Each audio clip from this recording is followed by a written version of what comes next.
Baik, sebelum kita memulai, apakah narasumber kita sudah masuk Zoom?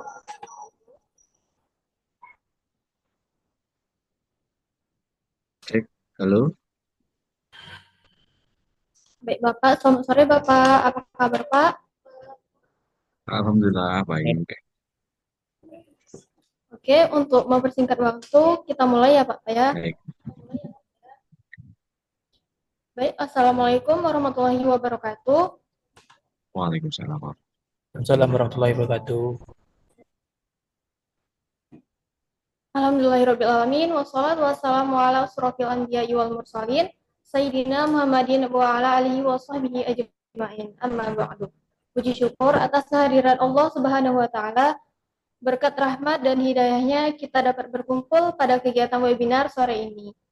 Yang kami hormati, pimpinan CV Diva Press Indonesia beserta jajarannya. Yang terhormat narasumber kita sore ini yaitu Bapak Hadira Latiar, SIPMA, yang muliakan. Selamat sore Bapak. Selamat sore. Serta yang kami banggakan seluruh peserta webinar yang telah hadir pada hari ini. Perkenalkan, saya selaku host Aisyah Fitriani akan memandu jalannya acara webinar pada sore ini. Sebelumnya, saya mengucapkan terima kasih kepada atau ibu yang telah hadir pada webinar nasional ini yang bertema Mendidik dan Bermakna Cara Digital, Literasi Digital Berbasis Budaya dengan Pendekatan Heutagogi. Semoga acara ini memberikan ilmu yang bermanfaat dan menjadi pengalaman berharga untuk kita semua. Amin.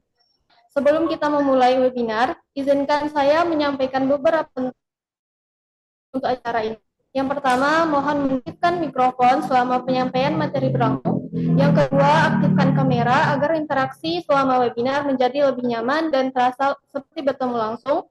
Kemudian yang ketiga, pertanyaan dapat diajukan melalui fitur raise hand atau kolom chat, dan link absensi akan dibagikan di akhir acara agar sertifikat diberikan kepada peserta yang mengisi absensi. Hadirin yang kami hormati, sebelum penyampaian materi berlangsung, izinkan saya memperkenalkan narasumber kita pada hari ini, Bapak Hadira Latiar, SIPA. Beliau menyelesaikan pendidikan Magister Ilmu Perpustakaan dan Informasi di UIN Sunan Kalijaga, Yogyakarta. Beliau merupakan akademisi yang aktif yang telah banyak berkontribusi dalam pengembangan ilmu pengetahuan. Berbagai karya ilmiah beliau ditemukan di Google Scholar yang mencerminkan pengalaman dan keahlian yang mendalam di bidang ini. Bapak Hadira juga memiliki banyak prestasi maupun penghargaan, mulai dari prima beasiswa PPA Universitas Bengkulu, mahasiswa DETA lulusan terbaik kedua Fakultas Ilmu Sosial dan Politik Universitas Bengkulu, dan dapatkan predikat cum laude pada wisuda UIN Sunan Kalijaga Yogyakarta dan satu lomba blended learning Universitas Lancang Kuning. Selain aktif sebagai akademisi, beliau juga banyak terlibat dalam berbagai organisasi. Hal ini menunjukkan bahwa beliau tidak hanya fokus pada pengadilan Indonesia, Provinsi Riau periode 2021 sampai 2025. Selain itu, beliau juga memiliki pengalaman sebagai pengajar dan tenaga pendidik. Beberapa posisi yang pernah beliau jalani antara lain tenaga paruh waktu di UPT Perpustakaan Universitas Bengkulu, Pustakawan SDN 02 Pondok Kelapa Bengkulu Tengah, penanggung jawab pelaksana di CV Biblio Corporation Yogyakarta, dosen Universitas Lancang Kuning hingga sekarang, dan kepala UPT Perpustakaan dan Arsip Universitas Lancang Kuning hingga sekarang. Dengan pengalaman akademik dan profesional yang kaya, kita tentu akan mendapatkan banyak wawasan berharga dari beliau. Mari kita sambut Bapak Hadira Latiar, SIPMA. Kepada Bapak disilahkan. Baik, terima kasih saudari moderator. Ini saya manggilnya siapa nih? Kakak, ibu atau siapa? Kakak boleh Pak. Kakak Aisyah Fitriani. Baik. Eh, Mungkin tanpa memperpanjang mukadimah, saya akan mulai kegiatan kita di sore hari ini. Bismillahirrahmanirrahim. Assalamualaikum warahmatullahi wabarakatuh. Waalaikumsalam warahmatullahi wabarakatuh. Suara saya eh, jelas ya, Kak Aisyah? Jelas Bapak. Baik, terima kasih.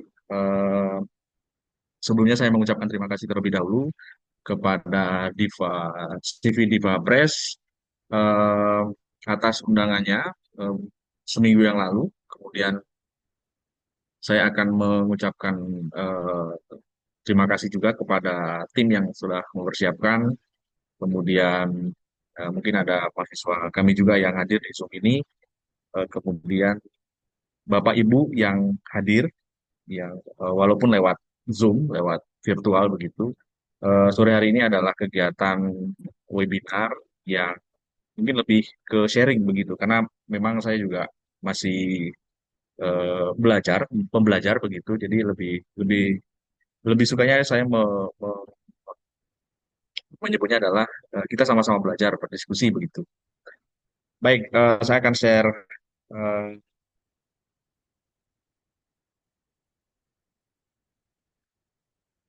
share screen materi hari ini. Oke, sudah muncul? Sudah, Pak. Oke, baik.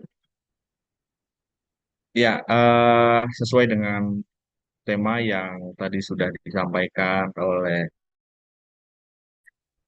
Kak Aisyah, bahwa sore hari ini kita akan berdiskusi tentang eh, mandiri dan bermakna di era digital.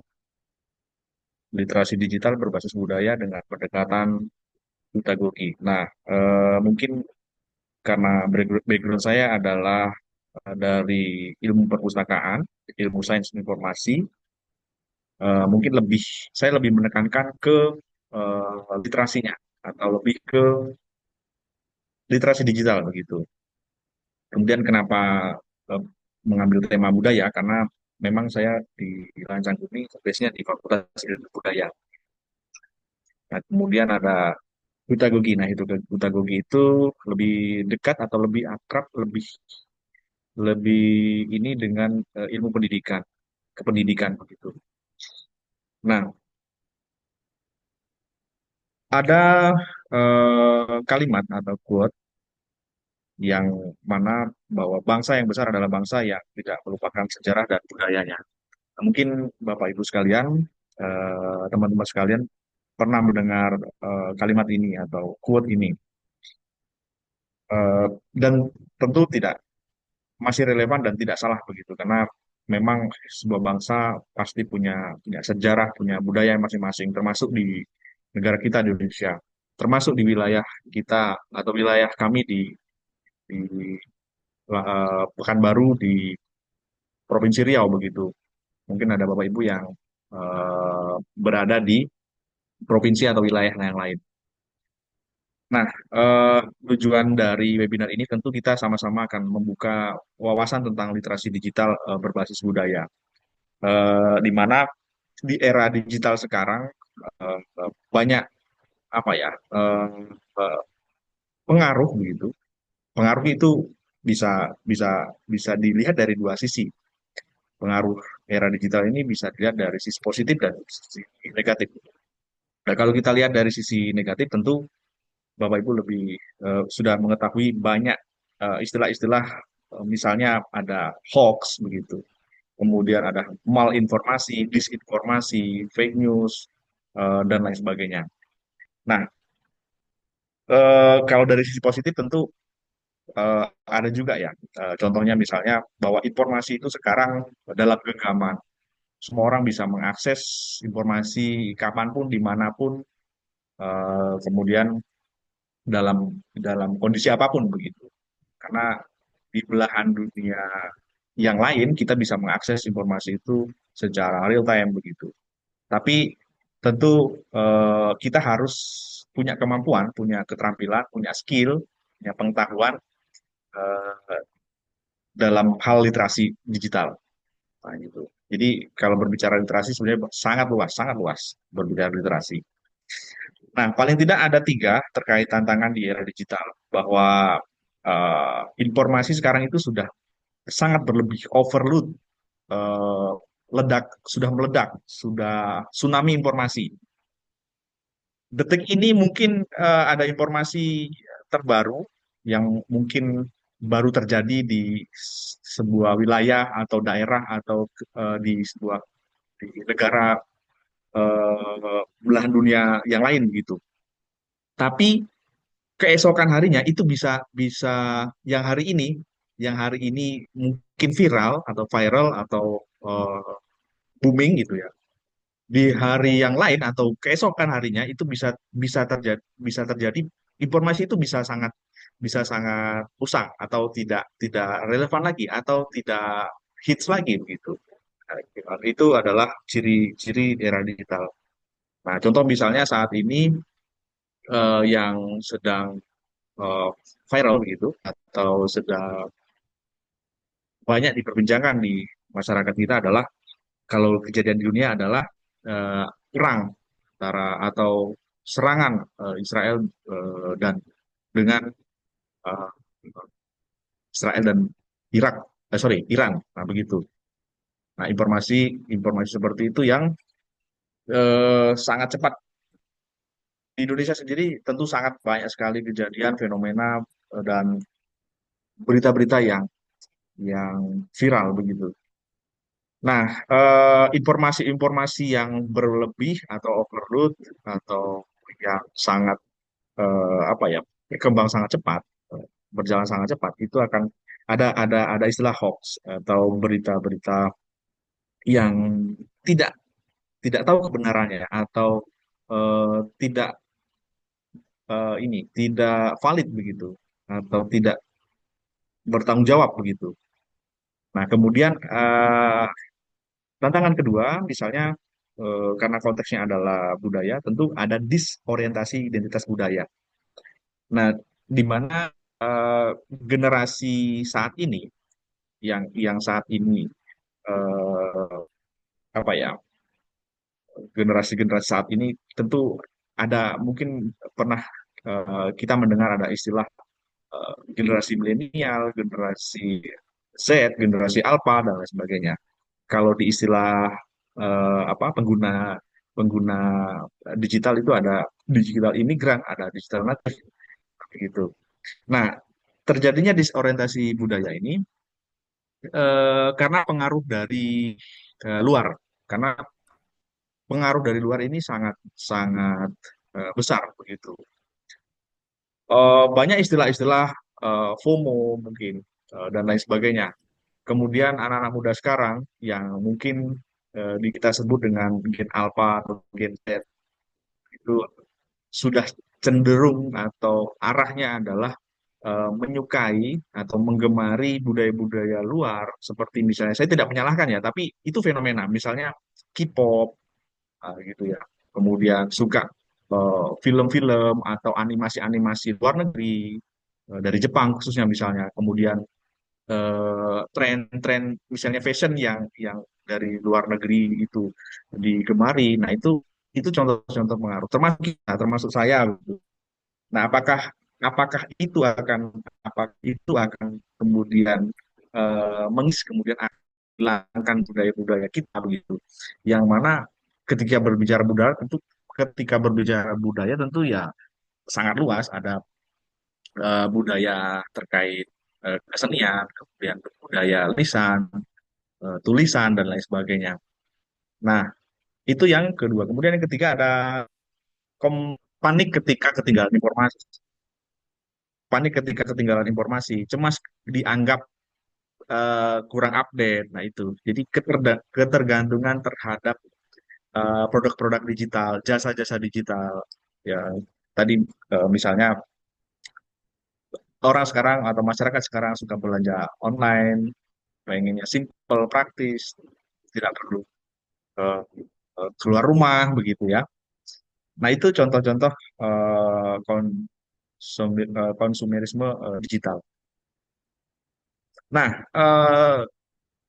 terkait dengan literasi digital, jadi kalau literasi-literasi awal itu adalah literasi numerasi, literasi baca tulis, literasi. Nah, itu awal-awal literasi. Mungkin yang hadir pada saat ini mungkin pernah mengalami misalnya tahun-tahun eh, sebelum reformasi atau kita sebut dengan Orde Baru misalnya. Nah, itu semangat pemerintah zaman itu adalah mengentaskan buta aksara. buta baca tulis atau eh, ada program wajib sekolah sekian tahun. Nah, itu dalam rangka literasi juga, meningkatkan literasi. Mungkin literasi-literasi yang apa namanya masyarakat yang masih buta huruf, buta buta aksara mungkin terkait baca tulis hitung, kemudian terkait akses pendidikan-pendidikan dasar begitu. Nah, semakin ke sini di era sekarang, era digital di abad 21 dan seterusnya, banyak sekali istilah-istilah literasi atau ruang lingkup dari literasi. Ada literasi informasi, literasi finansial, literasi keuangan, literasi digital, dan lain sebagainya. Termasuk literasi budaya. Nah, terkait literasi digital adalah kemampuan seseorang terhadap bagaimana mengakses kemudian dan mengevaluasi menggunakan.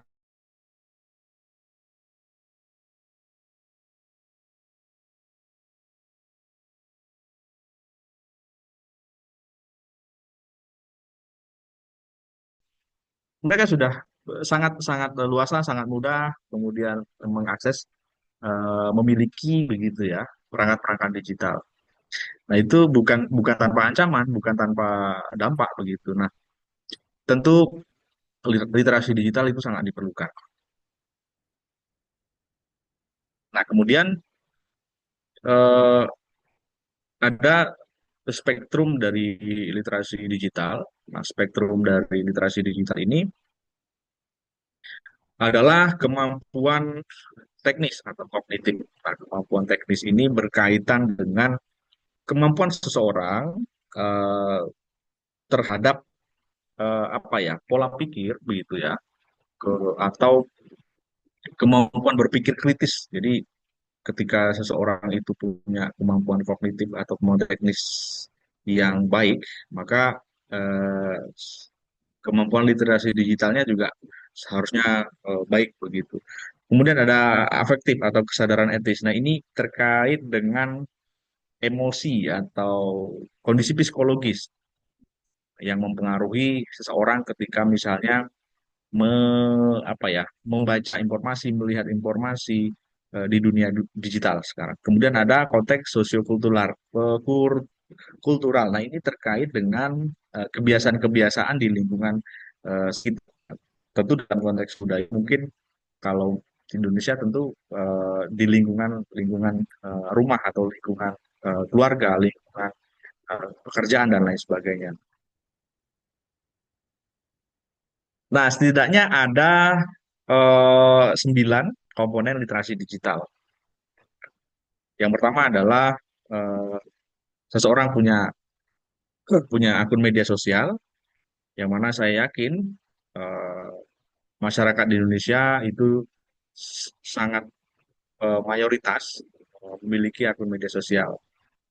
Kemudian ada konten dari berbagai platform. Nah, ini. Kemudian yang ketiga adalah paham terkait cybercrime. Kemudian yang keempat adalah menggunakan identitas secara tepat. Kemudian ada terampil dalam membuat konten, kemudian mampu mengatur dan membagikan konten, kemudian mengolah kembali konten, kemudian ada mencari atau menelusur dan menyaring konten. Selanjutnya adalah membagi ide melalui platform. Nah, setidaknya kemampuan-kemampuan ini atau komponen-komponen ini yang harus dimiliki ketika kita apa ya hidup di di dunia digital, atau kita harus punya memiliki kemampuan literasi digital. 9 ini harus harus paham, harus menguasai begitu. Mungkin pernah pernah melihat atau misalnya pernah Bapak Ibu pernah misalnya di sebuah grup WhatsApp atau misalnya akun media sosial Facebook misalnya atau Instagram atau media sosial apapun, kita pernah melihat misalnya seseorang membagikan atau memposting ulang eh, konten-konten yang misalnya tidak tidak jelas atau tidak diketahui eh, sumber yang jelas. Nah, itu contoh contoh gap atau kesenjangan misalnya eh, terkait kemampuan literasi digital. Jadi simpelnya adalah bahwa kita sebenarnya masih punya PR, masih punya apa ya eh, PR besar begitu terkait kemampuan literasi digital. Nah, eh, dalam hal misalnya memahami informasi saja kita masih masih masih belum cakep gitu karena eh, masih banyak yang asal posting tanpa mengetahui misalnya sumbernya dari mana, kemudian isinya, isi berita atau isi konten itu apakah bermuatan provokasi atau misalnya isu sara dan lain sebagainya. Kemudian tanpa pikir panjang membagikan atau memposting ulang. Nah, itu salah satu kemampuan yang mungkin masih perlu kita ini. Nah, kemudian ada kita masuk ke literasi digital berbasis budaya. Eh, Tentu ini adalah tujuannya untuk menjaga eksistensi budaya, budaya lokal Indonesia begitu di zaman globalisasi. Banyak sebenarnya yang menjadi keresahan saya, misalnya mungkin keresahan semuanya ya, Bapak Ibu yang hadir di Zoom ini. Kita begitu banyak punya bahasa daerah, banyak sekali, hampir setiap provinsi daerah itu punya bahasa bahasa masing-masing, bahasa lokal, bahasa daerah masing-masing. Itu dari bahasa. Kemudian eh, masyarakat Indonesia atau Indonesia punya berbagai macam suku. Nah, dari berbagai macam suku punya punya kebiasaan adat istiadat. Kemudian punya peninggalan-peninggalan budaya, baik itu mungkin berupa tradisi lisan, tulisan. Nah, itu. Kemudian ada banyak sekali misalnya cerita apa namanya cerita-cerita rakyat atau folklore misalnya. Kemudian yang sebenarnya itu adalah eh, kekuatan atau misalnya apa ya semacam pengetahuan-pengetahuan yang dikemas dari berbagai dengan berbagai cara begitu. Nah, kalau kita kaitkan ke era sekarang, anak-anak itu sudah mulai tidak lagi misalnya tidak mengenal permainan tradisional, tidak tidak bisa menuturkan bahasa bahasa lokal, bahasa bahasa bahasa bahasa apa namanya daerah begitu. Nah, itu juga jadi keresahan. Nah, kami di di di institusi pendidikan atau di universitas, di kampus, nah itu mengalami keresahan sehingga ini perlu perlu perlu ada tindakan lah atau perlu ada semacam kampanye begitu. Karena kalau kalau tidak diselamatkan atau tidak diupayakan untuk dijaga, tentu siapa lagi begitu. Karena yang apa akan meneruskan itu adalah generasi-generasi yang sekarang sedang mungkin sekolah atau generasi-generasi yang akan datang gitu. Nah, itu tujuan dari eh, literasi digital berbasis budaya. Kemudian saya lanjut. Nah, ada beberapa contoh, banyak sebenarnya contoh praktik baik atau best practice misalnya terkait konten-konten yang bermuatan budaya lokal.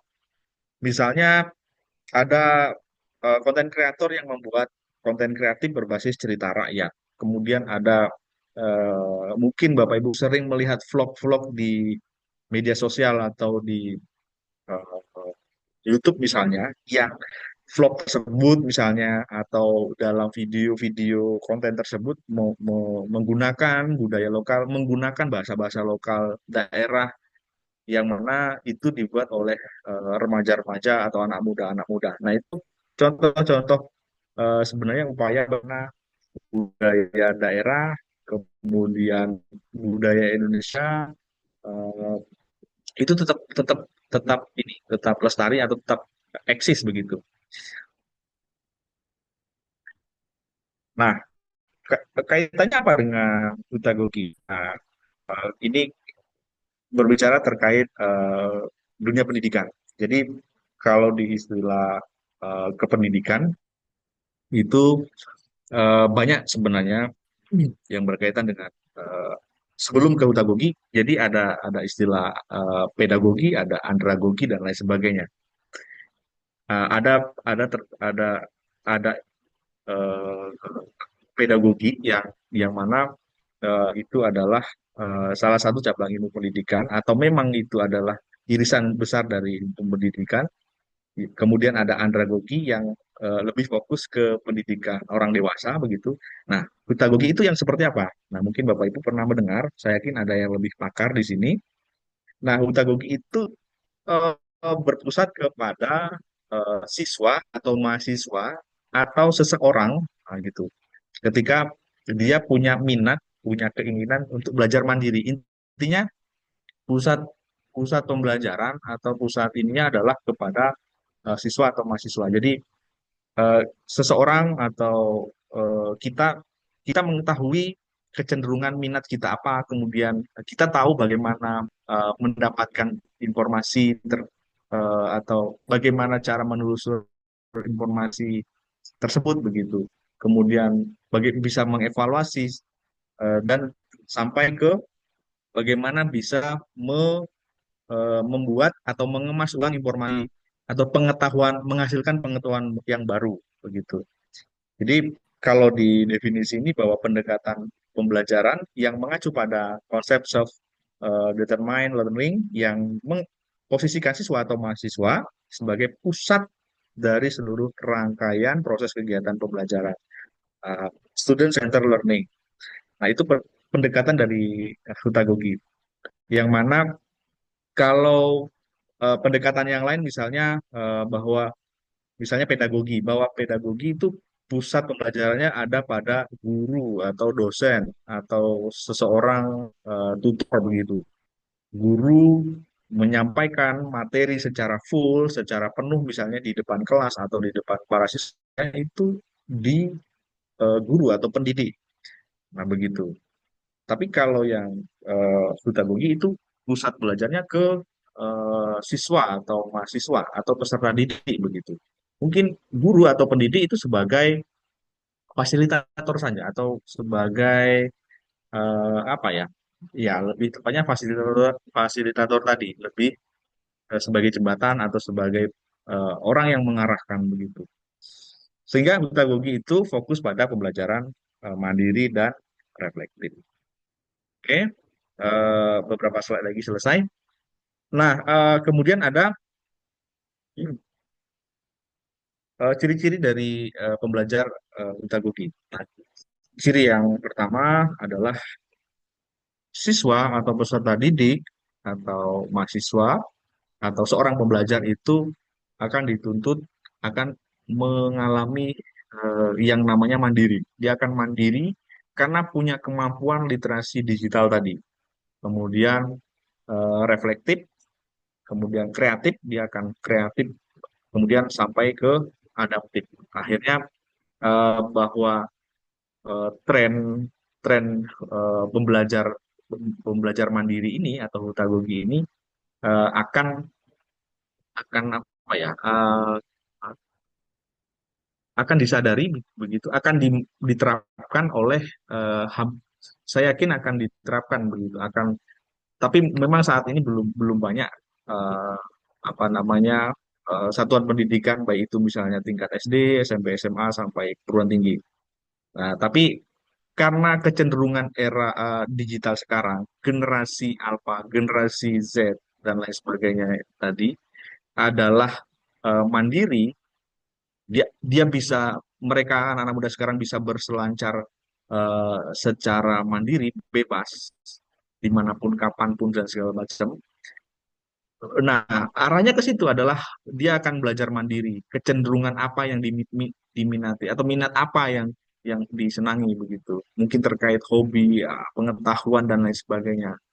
Nah, itu harus dibekali karena kalau tidak ya banyak terjadi penyimpangan-penyimpangan begitu akan terjadi banyak karena memang mereka apa ya secara skill belum belum memiliki begitu secara skill. Ya, kalau berbicara contoh, misalnya fenomena banyak sekali ya, banyak sekali fenomena. Misalnya anak-anak yang misalnya tertipu dengan orang atau tertipu di media sosial, kemudian terjadi, mohon maaf, misalnya pelecehan dan lain sebagainya. Itu kemampuan-kemampuan mereka eh, yang masih kurang begitu. Itu contoh eh, dampak begitu. Nah, kemudian eh, nah eh, literasi digital dalam Duta Budi itu seperti apa penerapannya? Nah, kalau di dunia kampus begitu, saya kurang tahu kalau di sekolah-sekolah ya, di kampus yang sepengetahuan saya sekarang mengarah atau sedang apa ya, sedang mengarah ke kurikulum OB atau kalau kami sedang sedang mengupayakan kurikulum yang mana metode pembelajarannya itu adalah berbasis proyek. Nah, itu.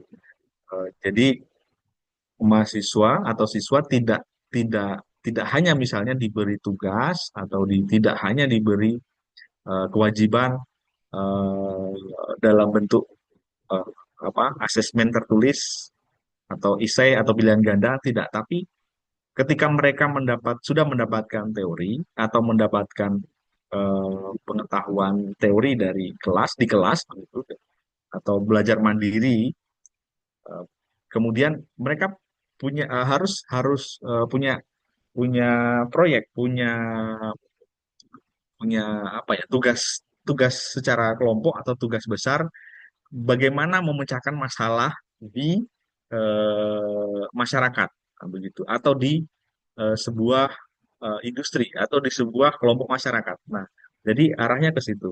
Jadi arah dari literasi digital dalam pedagogi adalah pembelajaran berbasis proyek. Kemudian kurasi informasi budaya. Nah, kemudian ini kolaborasi lintas platform. Nah,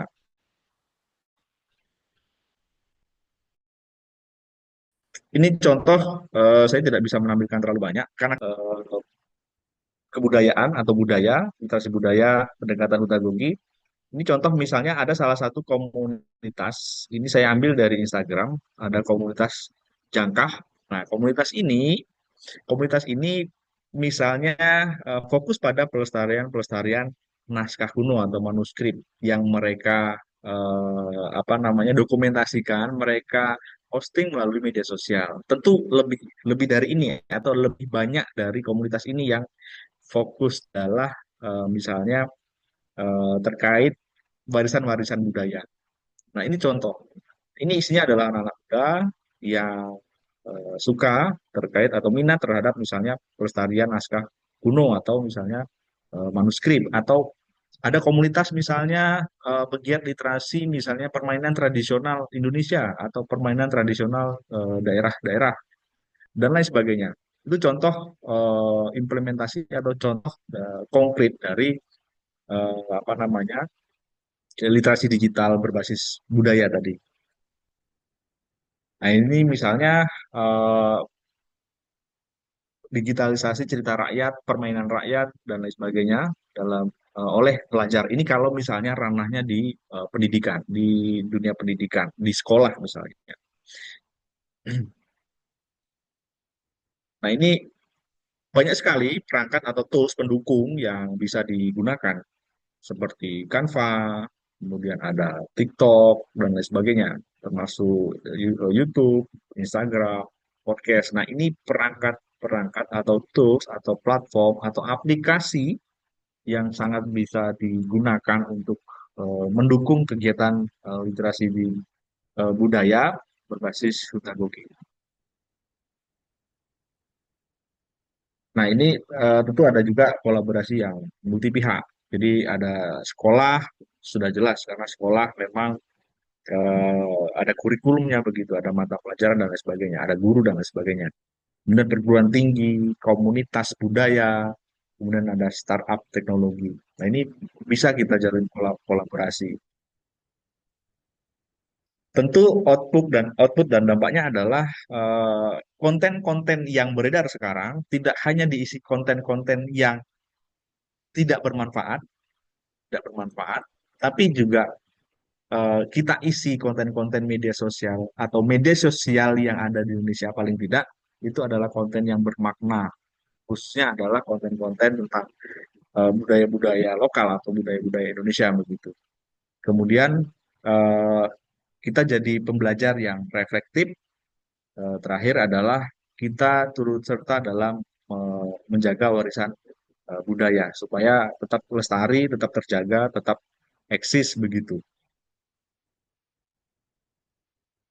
Nah, kesimpulannya bahwa literasi digital itu harus kontekstual atau eh, harus diimplementasikan, harus kontekstual, harus dipraktekkan, harus dilaksanakan begitu.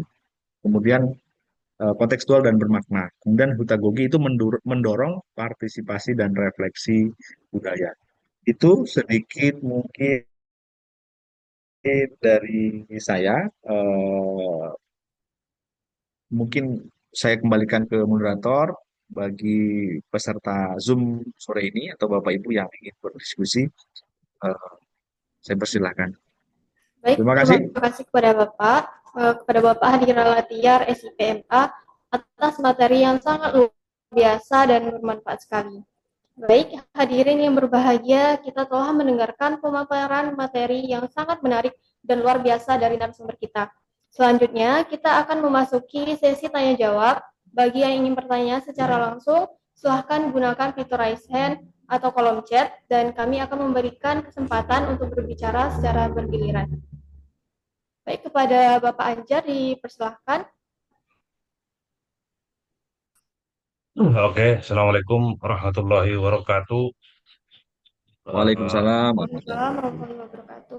Memang agak tadi judulnya ini yang disampaikan oleh Pak Hadira agak apa saya ter ter apa namanya baru ini saya dengar heutagogi itu Pak Kita Hadira. gogi. Baik, baik. Tetapi kalau masalah literasi literasi digital ini memang sudah sering saya dengar, tapi kalau heutagogi ini saya memang kurang.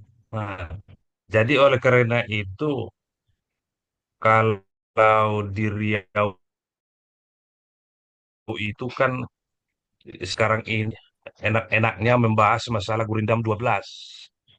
Kalau di Riau, Provinsi Riau, Gurindam 12 itu dan aplikasinya atau kurikulum tentang baik dia muatan lokal itu sedang digalakkan oleh para peneliti bagaimana nantinya Gurindam 12 itu bisa sebagai salah satu mata pelajaran atau kurikulum mulai dari sekolah eh, PAUD, TK, SD, SMP, SMA, sederajat, bahkan di perguruan tinggi itu Ya, Pak Adira. Bahkan di kami sini Sumatera Utara, karena saya tinggal di Sumatera Utara, itu banyak mempelajari masalah budaya-budaya tentang di daerah. Contoh budaya khususnya Batak Mandailing gitu kan, Batak Mandailing. Bahkan kalau di daerah Sumatera Barat kan ada yang namanya semboyan adat Basandi Sarak, Sarak Basandi Kitabullah. Walaupun di Sumatera Utara berbagai macam etnis suku, ada Batak Angkola, Batak Toba, Batak Karo, dan lain-lain sebagainya. Bahkan kalau dia tinggal di Riau itu, dia itu udah bergelut di budaya-budaya, walaupun dia Batak, mengagungkan budaya Melayu. Melayu itu kan Pak Adira kan. Kenapa demikian? Karena dia tengok itu banyak nilai-nilai agar tercapai tadi disebutkan oleh Pak Hadira itu mulai dari kognitif, penguasaan pengetahuannya, afektif, bahkan sosial budaya tadi. Kalau saya bilang di buku Taxonomy of Education Bloom itu eh, kognitif, afektif, psikomotor. Oleh karena itu, biar bisa eh, apa namanya literasi digital ini berbasis budaya di mana kita berada atau di mana langit dijunjung itu lupa saya apanya kayak kayak gitu kan di mana kita tinggalkan itu Pak Hadirakan itu yang kita ikutkan budaya-budaya setempat jangan kita budaya kita budaya kasar Batak Toba umpamanya ini ya boleh karena di Riau kayak saya kalau datang ke sana kan kadang kala keluar lokat Bataknya itu Batak Mandilingnya itu seolah-olah ini Batak ini keluar bahasa Toba tidak bisa itu tidak bisa jangan kita paksakan. Akan tetapi walaupun demikian dalam era digital sekarang ini banyak nilai pendidikan. Pendidikan ini bagaimana peran pemerintah agar bahwa literasi digital berbasis budaya ini jangan istilahnya yang tidak mendidik. Nah, oleh karena itu melalui webinar ini bisa nanti untuk di apa namanya itu dibuat rekomendasi untuk pemerintah atau DPR di Provinsi Riau biar bisa nanti diajukan ke pusat ini Pak Hadi Raya. Nah, ah, atau bisa nanti menjadi kurikulum tersendiri khususnya bapaknya di Riau di Sumatera Utara bagaimana adat Batak itu tutur poda tutur katanya itu kalau sini kan poda-podanya itu nasihat-nasihat para tetua kita itu kan banyak nilai-nilainya itu apalagi saya dulu membaca Gurindam 12 itu sangat banyak makna itu. Eh, menurut Pak Adira ini menurut Pak Adira kira-kira agar bisa ini dibuat di perguruan apalagi saya dengar tadi Bapak sebagai tenaga pendidik di Universitas Lancang Kuning. Jangankan di Lancang Kuning, kalau bisa di perguruan tinggi yang ada di Riau biar ditiru daerah lain lagi, apalagi kalau di Sumatera Utara nantinya kan. Nah, saya pun kebetulan belajar di apa di Riau. Nah, itu Pak Dira, itu aja dari saya. Nggak tahu entah pertanyaan entah apa itu. Pokoknya Pak Adira lah itu menjawabnya itu. Itu. Terima kasih. Assalamualaikum warahmatullahi wabarakatuh. Waalaikumsalam warahmatullahi wabarakatuh.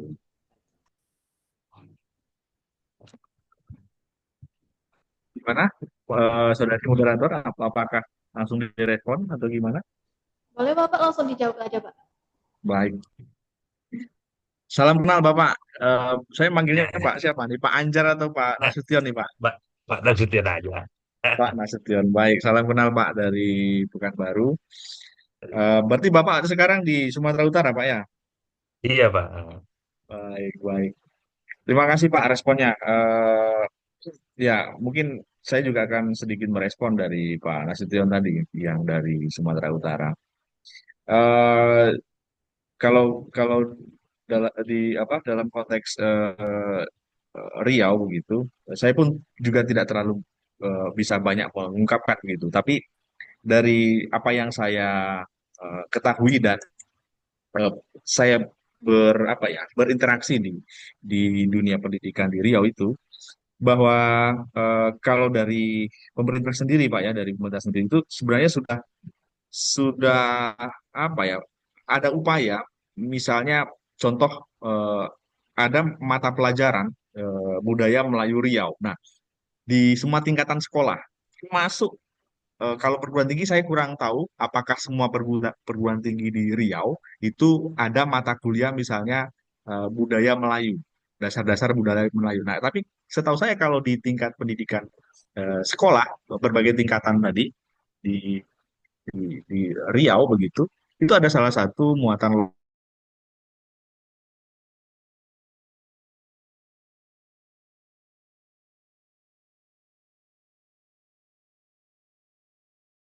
lokalnya begitu.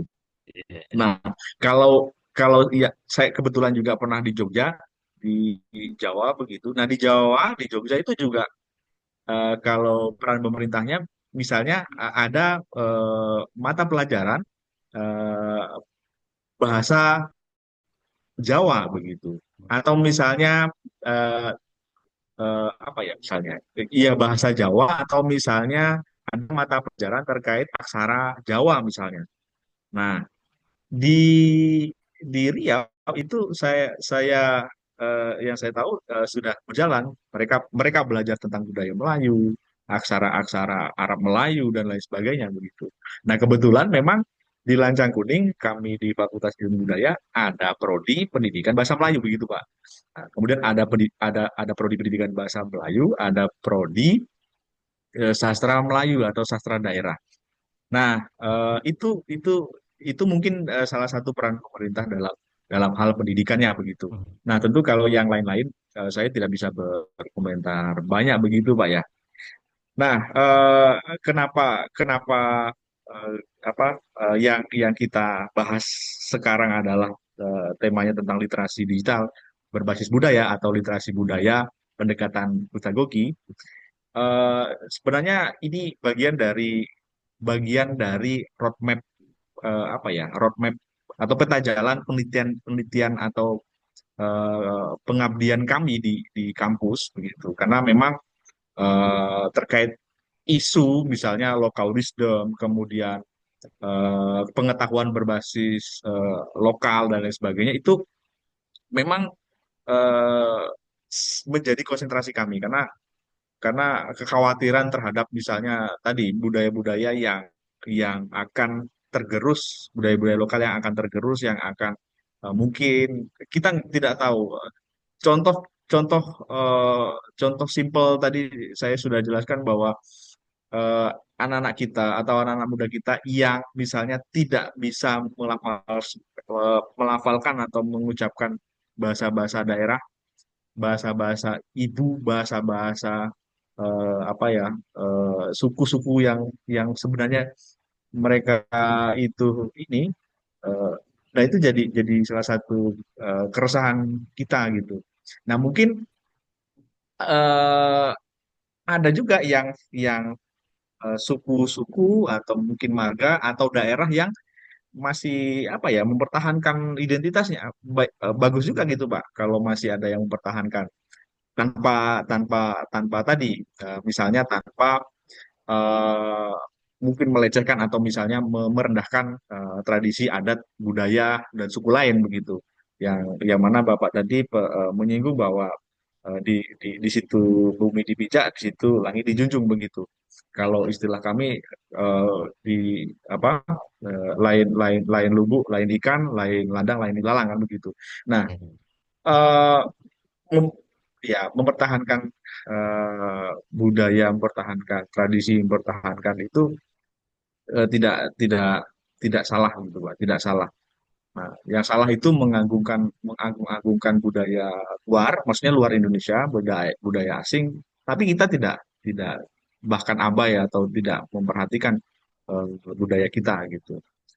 Ini mungkin ada sedikit cerita, Pak. Kami baru baru kemarin saya dapat dapat informasi bahwa ada seorang apa ya pe- pewaris begitu, atau pewaris eh, naskah kuno di satu wilayah. Saya tidak sebut wilayahnya di mana, tapi saya baru dapat kabar baru kemarin. Jadi ada naskah kuno, mungkin yang paham dengan manuskrip atau yang pernah baca tentang naskah kuno, pernah eh, apa ya mendengar istilah manuskrip naskah kuno. Itu ada seseorang pewaris naskah kuno atau manuskrip yang akan dalam tanda kutip menjual atau misalnya melelang lah begitu.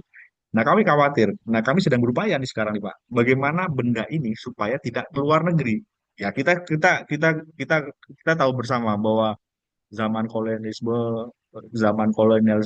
dahulu itu yang sebagian besar peninggalan eh, sejarah kita seperti manuskrip, benda-benda artefak, benda-benda sejarah kan ke luar negeri, ke Belanda, ke Belanda, Inggris, dan lain sebagainya. Nah, sekarang jangan sampai gitu kan. Ya, yang ada kita pertahankan, yang ada kita jaga begitu. Nah, itu miris sekali kalau misalnya eh, apa ya peninggalan budaya kita sampai eh, jatuh ke orang lain, maksudnya orang asing begitu. Kan sayang karena di situ banyak sekali pengetahuan yang sebenarnya kita bisa gali. Nah, tapi karena keterbatasan kita, nah, akhirnya kita ya apa boleh buat begitu. Tapi sangat disayangkan aja misalnya kalau sampai benda-benda sejarah atau benda budaya tersebut itu sampai di eh, apa eh, dimiliki oleh orang asing gitu. Begitu Pak. Terima kasih. Oke, oke. Oke, baik Pak. Kita lanjut ke pertanyaan yang selanjutnya yang dari kolom chat, yaitu dari Bapak Hami Jailani. Pertanyaannya tadi disampaikan pentingnya pendekatan heutagogi dalam literasi digital. Lalu, di tengah kuatnya arus budaya digital global, bagaimana caranya pendekatan berbasis budaya lokal tetap bisa menarik dan relevan untuk generasi muda? Silakan. Dari kolom chat ya. Sebentar, saya baru buka.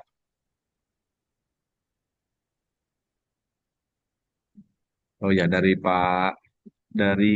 Ibu atau Bapak Kami Jailani. Pertanyaannya adalah bagaimana cara pendekatan berbasis budaya lokal tetap bisa menarik dan relevan untuk generasi muda. Nah, ini jadi tantangan kita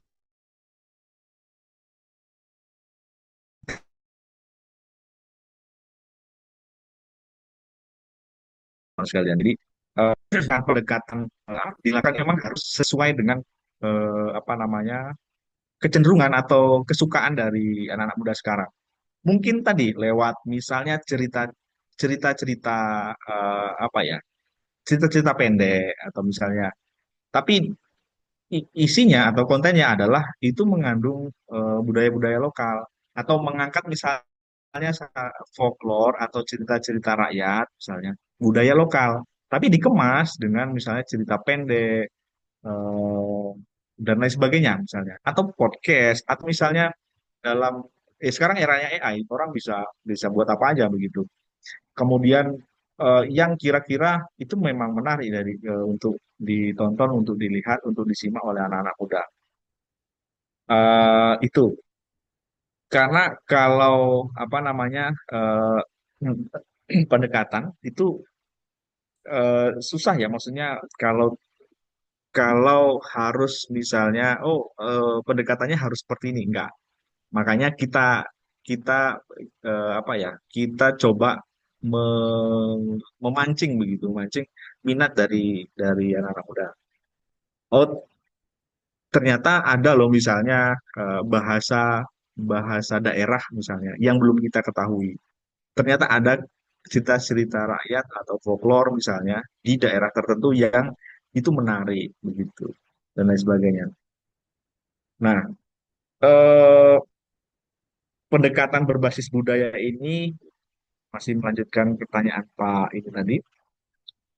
eh, Pendekatan berbasis budaya ini benar-benar diterapkan dalam kehidupan sehari-hari, bukan hanya teori atau wacana. Nah, mungkin kalau dalam lingkup lebih kecil itu berarti keluarga atau diri kita sendiri atau lingkungan lingkungan keluarga begitu.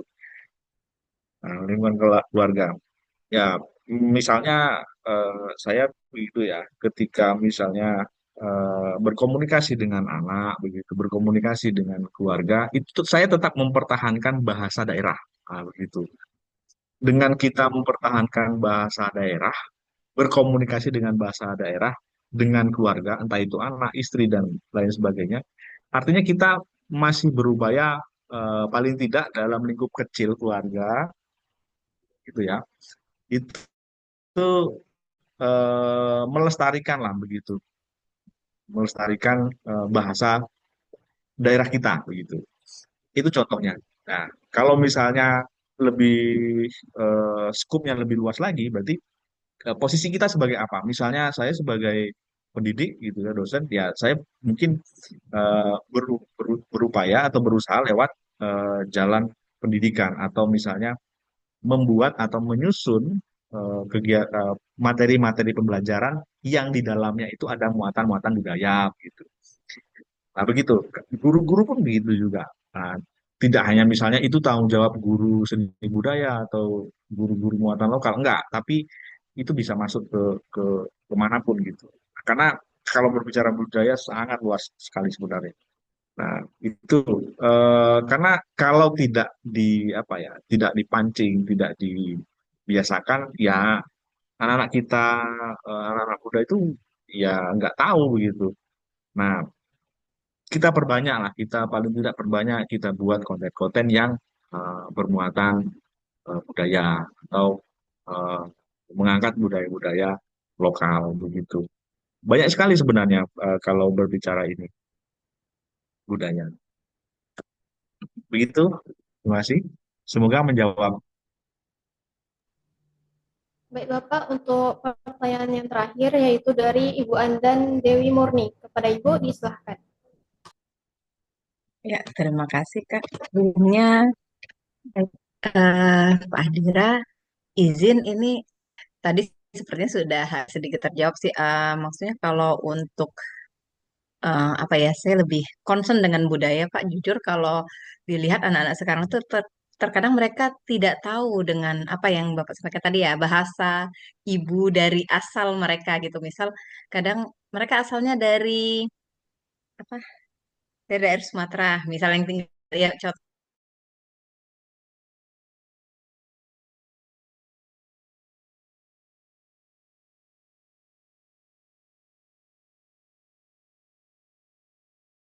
ya karena sudah berbahasa Indonesia, jadi mereka untuk berbahasa daerahnya mereka sudah apa, karena tidak terbiasa, mungkin yang Bapak kalau di keluarga Bapak membiasakan itu kan alhamdulillah ya Pak ya, anak-anak terpapar lah, maksudnya sudah terbiasa mendengar bahasa itu. Nah, untuk menggiatkan hal itu Pak, terutama misal kayak di perpustakaan, kalau saya sih apa waktu itu ada sedikit kayak konsep di perpustakaan gimana kalau bikin kayak komunitas, kan biasanya bahasa Oh, Inggris ya Pak ya. ya, ya. Biasanya ke bahasa Inggris ada apa ya istilah kayak komunitas nanti eh dibikin komunitasnya. Nah, kalau kami di sini kalau di Samarinda ini ada yang dari Sulawesi, ada yang Sulawesi itu juga macam-macam lagi Pak bahasanya, ada yang Dayak kah atau dari Banjar. Nah, itu yang bagaimana Pak mengemasnya? Mungkin tadi ada sedikit terjawab tuh, mungkin dari cerita, dari podcast. Nah, tapi kalau dengan berbagai macam suku ini nih Pak, gitu, apakah Hmm. harus diambil dari per suku itu ya Pak ya? Maksudnya yang Oh, mayoritas atau yang banyak di sini gitu. Karena kita juga di pasar dengar ini berbahasa, aduh, saya agak roaming ketika ada yang berbahasa Makassar gitu ketika berbelanja. Ada kalau Jawa ya alhamdulillah saya ada sedikit mengerti lah kalau Jawa. Kalau di sini Sulawesi, Jawa, Banjar. Nah, itu yang apalagi kalau Banjar cepet banget. Itu gimana sih Pak untuk membentuk apa ya komunitas literasi mungkin ya Pak ya, literasi bahasa kah apa ya, berbahasa apa istilahnya itu, yang apakah harus mendatangkan orang apa istilahnya kayak narsumnya gitu untuk dalam suatu komunitas tersebut. Kadang ya, apa agak mirisnya anak-anak zaman sekarang juga lebih ke apa ya patokannya ke K-pop ya Pak ya, lebih Korea atau lebih ke budaya Barat. Padahal orang asing malah ke kebudayaan Indonesia. Mereka belajar wayang, mereka belajar tari Bali gitu. Itu yang kayak kadang-kadang ya Allah kita ini kaya, tapi kok malah patokan untuk ini berbudayanya tuh malah keluar. Sedangkan orang luar itu malah di mana ya. mereka menyanyikan lagu Indonesia Betul. Raya, mereka mempelajari budaya-budaya Indonesia. Itu gimana sih Pak untuk biar bisa membentuk literasi komunitas tersebut? Iya. Mungkin itu Pak. Terima kasih. Baik, terima kasih Bu Andan dari Kalimantan Utara Bu ya. Timur Pak, Samarinda. Oh, Timur Samarinda ya, Kalimantan Timur Samarinda. Ya, mungkin yang ini ya, mungkin yang pernah ke Jogja lah mungkin, atau pernah ke Bali atau pernah ke Jogja begitu, atau ke tempat kota-kota yang banyak sering dikunjungi.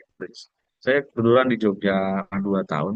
Jadi bule-bule atau turis asing yang datang ke Jogja itu saya tidak katakan semua bule itu bisa bahasa Indonesia, tapi kebanyakan mereka itu sudah bisa bahasa Indonesia gitu.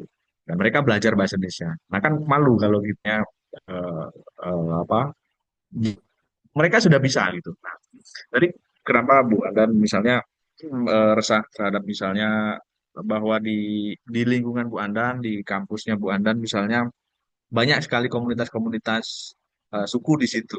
Ya mungkin melalui perpustakaan bisa saja Bu memfasilitasi atau misalnya membentuk gitu, memprakarsai komunitas komunitas bahasa. Jadi tidak hanya fokus satu bahasa, enggak fokus dari satu bahasa. Jadi misalnya tidak harus misalnya di sini mayoritas sukunya ini enggak, jangan. Eh, Inklusif aja Bu, misalnya kita bentuk misalnya atau kita ini eh, komunitas literasi bahasa misalnya begitu, bahasa daerah misalnya, komunitas literasi bahasa daerah. Nah kita bisa menghimpun mereka misalnya eh, kalau di Riau misalnya ada komunitas suku Melayu misalnya atau Banjar, Jawa misalnya, Batak dan lain sebagainya. Ya nggak paham misalnya dalam komunitas tersebut. Nah, nanti kita buat satu event kegiatan atau apapun lah.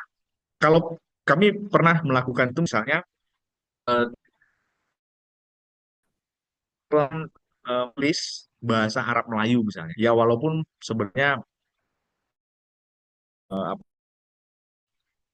eh, itu tidak banyak nih, tapi paling tidak kan kita sudah berupaya karena itu yang penting karena upaya kita apa? Tapi kalau kita kalau ini berbicara di kami Bu ya di Lancak Kuning, kami eh, fokusnya adalah literasi tulisan. Jadi kami sedang berupaya menghimpun naskah kuno, manuskrip yang ada di Riau khususnya, itu kami berupaya untuk digitalisasi.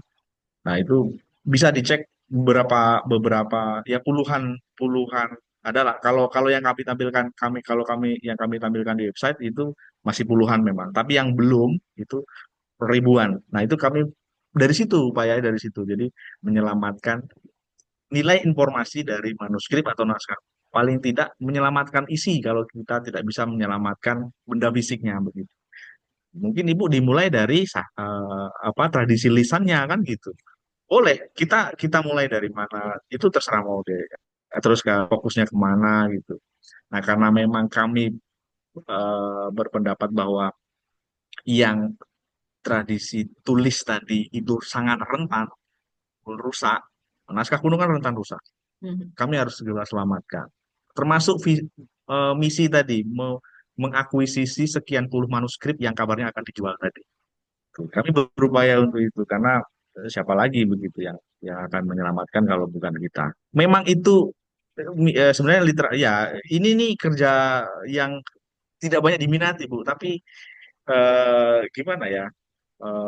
Karena ya berbicara literasi digital, budaya lokal dan lain sebagainya, banyak yang yang kurang meminati itu. Gitu. Iya sih Pak. Apa kalau yang apa kita ketahui aja sejarah Indonesia aja adanya malah di Belanda ya Pak ya sebenarnya. Nah itu, Nah, itu yang itu saya juga agak waktu pas apa saya setelah mengetahui bahwa yang semua arsip-arsipnya Indonesia ini ada di Belanda itu juga agak miris kenapa malah di negeri orang banyak ya, kenapa di negeri kita ya, tidak. Ya mungkin kalau di kita apa dulunya abai mungun dari sekarang sudah yang mulai mengangkat. Jujur Pak kalau di rumah juga apa kalau saya pakai dua bahasa karena saya lagi besar di Palembang kadang pakai bahasa Palembang karena keturunan juga Sumatera Barat Minang ya kadang juga pakai bahasa Minang. Jadi maksudnya ya itu kekhawatiran bahwa khawatir nanti budaya ini malah hilang itu sih yang ya kalau bisa janganlah yang orang malah bilangnya 2045 Indonesia cemas malah jangan sampai. ya, amin. Betul. Baik, terima kasih Pak. Terima kasih Terima Mbak kasih Bu Aisyah. Anda.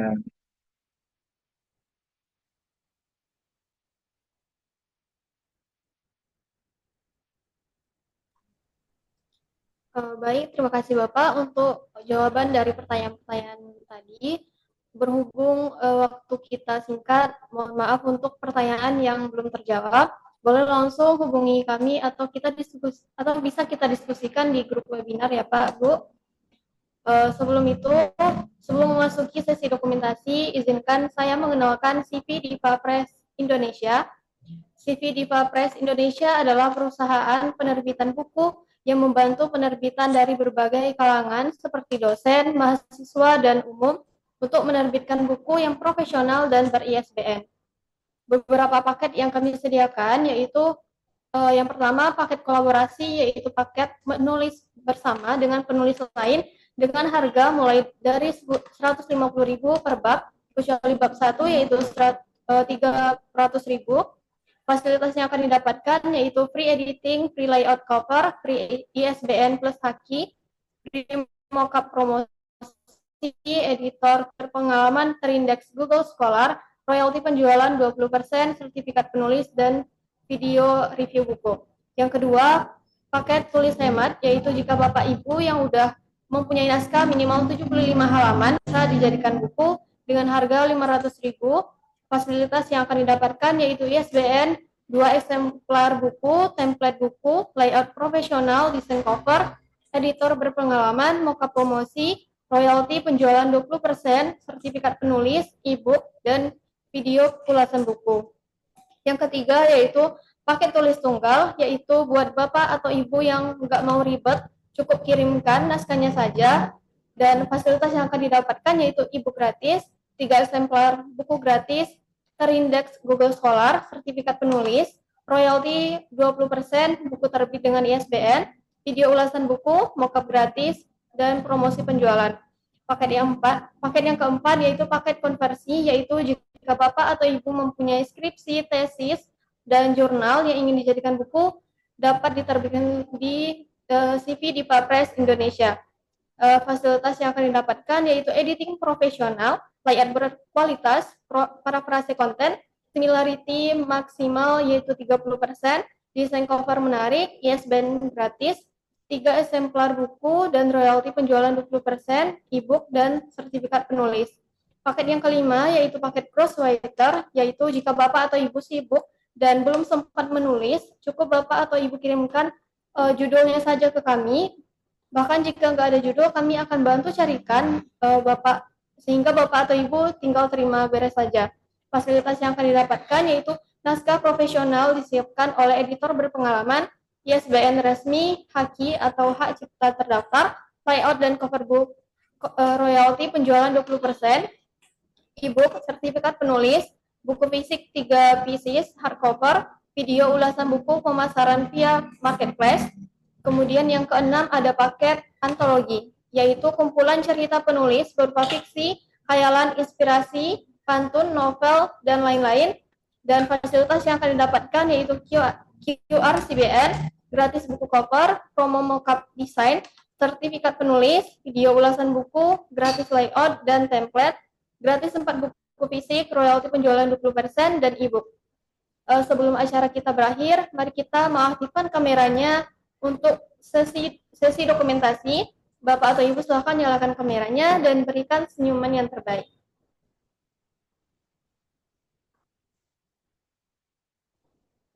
1, 2, 3. Lagi Pak, Bu.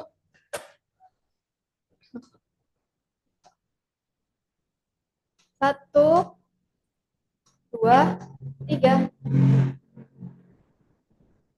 Baik. Alhamdulillah rangkaian acara pada hari ini telah kita lalui bersama dengan lancar. Bapak Ibu silakan mengisi link absensi yang sudah kami share di kolom chat. Semoga materi yang disampaikan oleh narasumber kita, Bapak Hadi Ralatiar, SIPMA, dapat memberikan ilmu dan inspirasi yang bermanfaat bagi kita semua.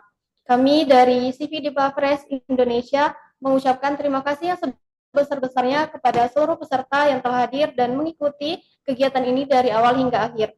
Juga kepada seluruh pihak yang telah mendukung terselenggaranya acara ini. Mohon maaf apabila dalam pelaksanaan acara ini terdapat kekurangan atau hal-hal yang kurang berkenan. Akhir kata, saya Aisyah Fitriani selaku pembawa acara Mohon pamit undur diri. Terima kasih atas perhatian dan partisipasi Bapak atau Ibu sekalian. Sampai jumpa di kesempatan webinar berikutnya. Wassalamualaikum warahmatullahi wabarakatuh. Waalaikumsalam. Baik, terima kasih Zinlev. Ya, terima kasih Bapak. Terima kasih, Pak. Sama-sama, Ibu. Terima kasih.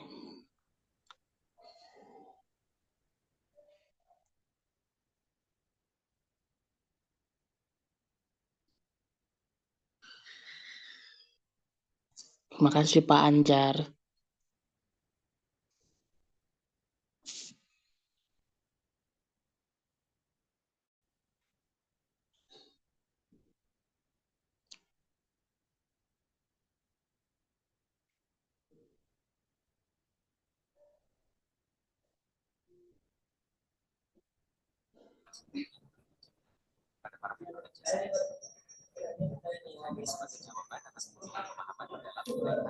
Udah siap kan, Bu?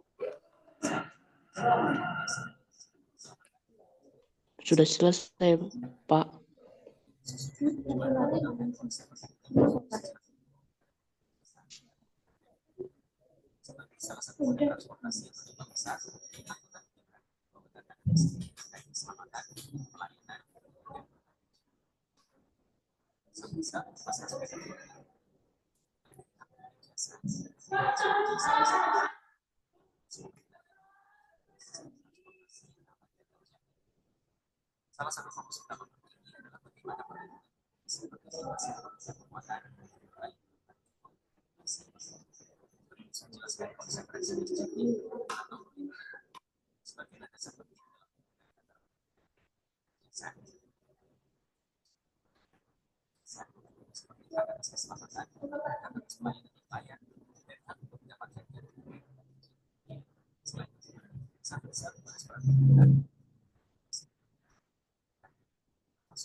Izin lab, Bu.